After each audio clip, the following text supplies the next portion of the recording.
గతి తప్పించే అతి తినడానికి కూడా ఒక పద్ధతి ఉన్నది.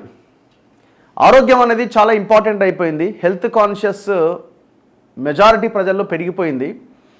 సరే, గ్రామాల్లో ఉన్న వాళ్ళు కష్టపడతారు, వాళ్ళు శారీరక శ్రమ చేస్తారు, వాళ్ళు తిన్నది డైజెస్ట్ చేసుకునే సిచ్యువేషన్లో వాళ్ళ డైజెస్టివ్ సిస్టమ్ ఉంటుంది. సో వాళ్ళు పని చేస్తారు కాబట్టి వాళ్ళకి నడుస్తుంది. వాళ్ళు అందులో ఈ పనికిమాలిన తిండి అంతా వాళ్ళకు ఉండదు. మనం హైదరాబాద్లో ఉంటున్న వాళ్ళకే జంక్ ఫుడ్ ఇవన్నీ మనకు అలవాటు.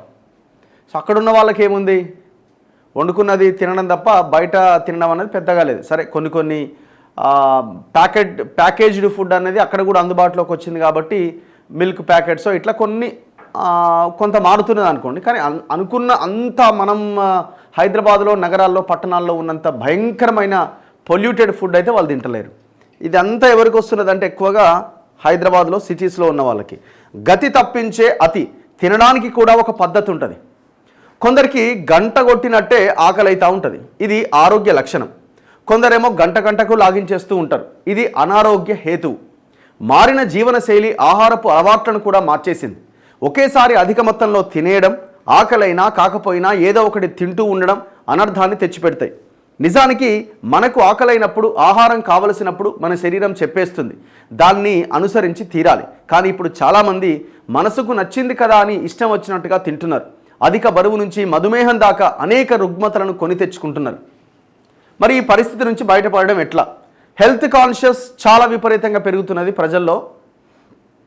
సో కాబట్టి ఈ వార్త మనకి చాలా ఇంపార్టెంట్. హెల్త్ అన్నది కూడా రాబోయే రోజుల్లో పాలిటిక్స్ ఎట్లనో లేకపోతే మనకు పబ్లిక్ ఇష్యూస్ ఎట్లనో హెల్త్ అన్న ఒక టాపిక్ కూడా ప్రధానంగా తీసుకోవాల్సిన అవసరం ఉందని అయితే నాకు అనిపిస్తున్నది. ఎందుకంటే మనిషి ఉంటేనే కదా ఇంకేమైనా చేయడానికి అవకాశాలు ఉన్నాయి. మనిషి ఆరోగ్యంగా ఉంటేనే ఇంకేదైనా చేయడానికి అవకాశాలు ఉన్నాయి కదా, ఉంటుంది కదా. శరీరం ఆరోగ్యంగా ఉండాలన్నా, అవసరమైన శక్తిని పుంజుకోవాలన్నా పోషక విలువలు కలిగిన సమతుల ఆహారాన్ని క్రమంగా తీసుకుంటూ ఉండాలి. చాలామంది పోషకాహారం తీసుకుంటున్నప్పటికీ ఎంత మొత్తంలో తీసుకోవాలి అన్న అవగాహన లేకపోవడంతో ఫలితాలు భిన్నంగా వస్తున్నాయి. ముఖ్యంగా యువతలో అడ్డు అదుపు లేని భోజన అలవాట్లు ఆందోళన కలిగిస్తున్నాయి. అవసరానికి మించి తినే తిండి అనర్థాలకు కారణమవుతోంది. చాలామందికి ఖాళీగా ఉంటే చాలు ఏదో ఒకటి తినాలి అనిపిస్తున్నది. దీంతో నిజానికి ఆకలి కాకపోయినా, శరీరం కోరుకోకపోయినా తినేస్తూ ఉంటారు. ఇది లేనిపోని సమస్యలు సృష్టిస్తుంది.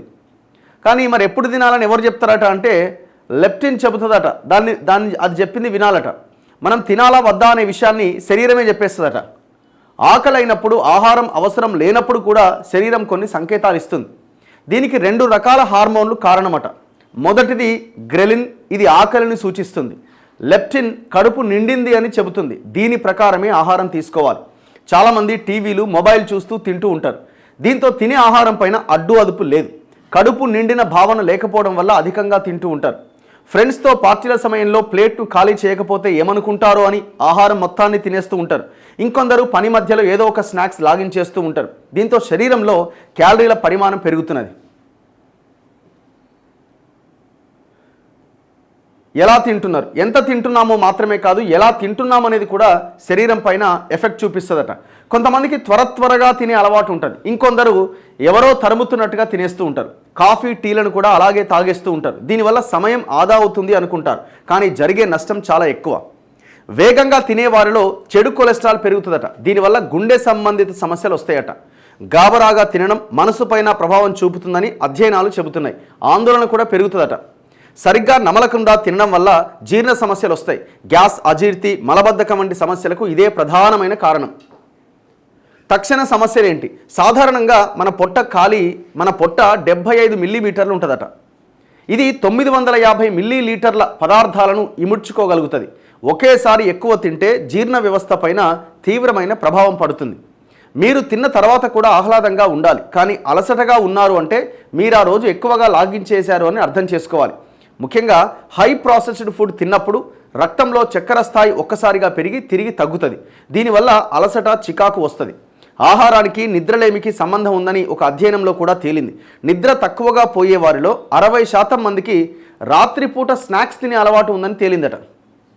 నిద్ర ఇలా వండుకోలేదంటే మనం ముందు రోజు రాత్రి ఏం తిన్నామని ఆలోచించుకోవాలట. ఎక్కువగా ఈ ఆయిల్ ఫుడ్, స్నాక్స్ తినే వాళ్ళలో ఎక్కువ రాత్రిపూట నిద్ర పట్టదట.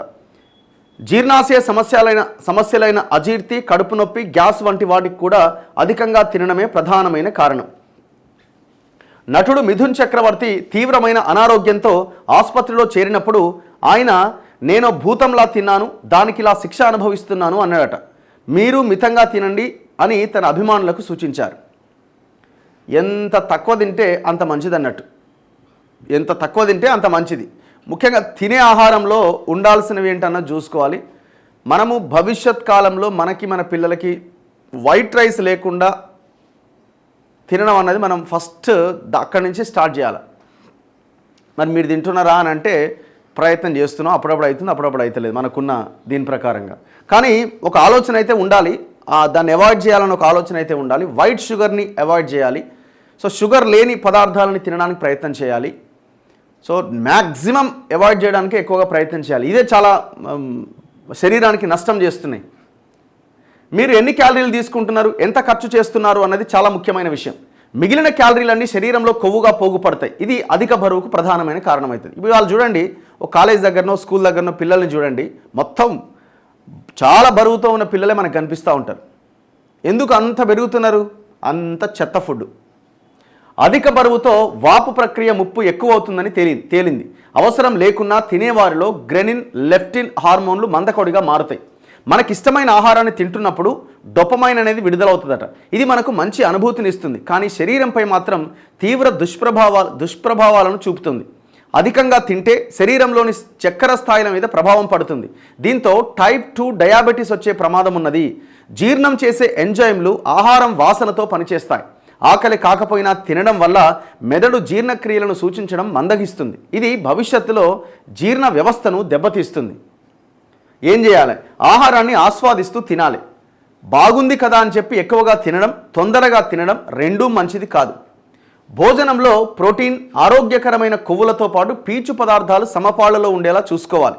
దీనివల్ల తక్కువగా తింటాం, జీర్ణక్రియ కూడా మెరుగవుతున్నది. ఆల్కహాల్ అలవాటు ఉన్నవారు కూడా ఎక్కువ ఆహారాన్ని తీసుకుంటారని అధ్యయనాలు చెబుతున్నాయట. అలాగే ఆహారం తినే సమయంలో కొంతమంది కూల్ డ్రింక్లు తీసుకుంటారు. దీనివల్ల తినే మోతాదు పెరుగుతుంది. తక్షణం ఈ అలవాట్లు మానుకోవాలి.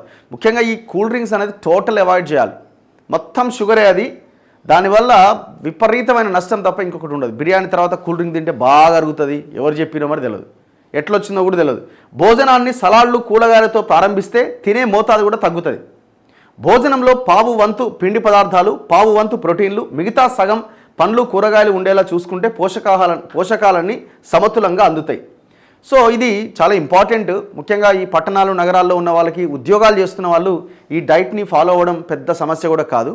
ఖచ్చితంగా హెల్త్ కాన్షియస్ అనేది ఉండాల్సిన అవసరం ఉన్నది. అందుకోసమే ఇట్లాంటి వార్తలు మనం పూర్తిగా చదువుతాం.